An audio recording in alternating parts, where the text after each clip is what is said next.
আমরাই কখনো ভেবে দেখেছি যে আমরা বা আমাদের কাছে এত যে তথ্য, সে সবই কি ঐতিহাসিক তথ্য? অর্থাৎ অতীতের যে কোনো তথ্য বা ঘটনায় কি ঐতিহাসিক তথ্য বা ঐতিহাসিক ঘটনা? একদমই না। সব তথ্য কিন্তু ঐতিহাসিক তথ্য নয়। যে কোনো তথ্যকে ঐতিহাসিক তথ্য হতে গেলে তার যেটি থাকা বাধ্যতামূলক সেটি হলো সুদূর প্রসারী প্রভাব।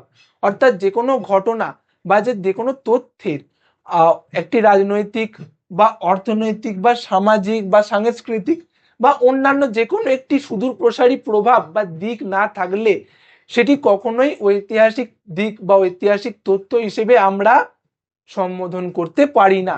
যেমন গত পরশু বৃষ্টি হয়েছে, এটা কি ঐতিহাসিক তথ্য? না। কারণ এই বৃষ্টি হওয়ার পিছনে কোনো রাজনৈতিক বা সামাজিক কোনো গুরুত্ব নেই।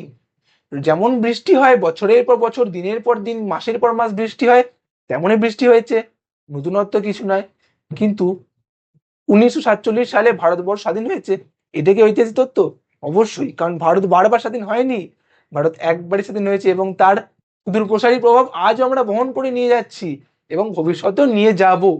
তাই এই ধরনের তথ্য যেগুলোর প্রভাব খুব বেশি সেগুলোকে আমরা ঐতিহাসিক তথ্য বলে বিবেচনা করি। যেমন ধরা যাক, আমি যদি প্রশ্ন করি তোমাকে যে গত পরশু তার আগের বৃহস্পতিবার, সরি, যেমন আমি যদি তোমাকে প্রশ্ন করি যে গত সপ্তাহ তার আগের সপ্তাহে বৃহস্পতিবার তুমি দুপুরবেলা কি খেয়েছিলে, তুমি কি মনে করে সবকটা পদ বলতে পারবে যেগুলো তুমি খেয়েছিলে? না। কারণ তোমার মাথায় ওইটুকু সিদ্ধান্ত বা ওইটুকু তথ্য নেই।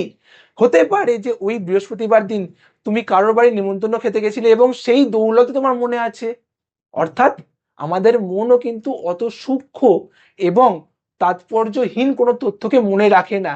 তাই আমাদের মন এবং মনস্তত্ত্ব থেকে যেহেতু ইতিহাসের জন্ম, তাই আমাদের মন যেমন অত সূক্ষ্ম তাৎপর্যহীন তথ্যকে মনে রাখে না, তেমনি ইতিহাস নিজের ধারায় অত তাৎপর্যহীন সূক্ষ্ম তথ্যকে গুরুত্ব দেয় না।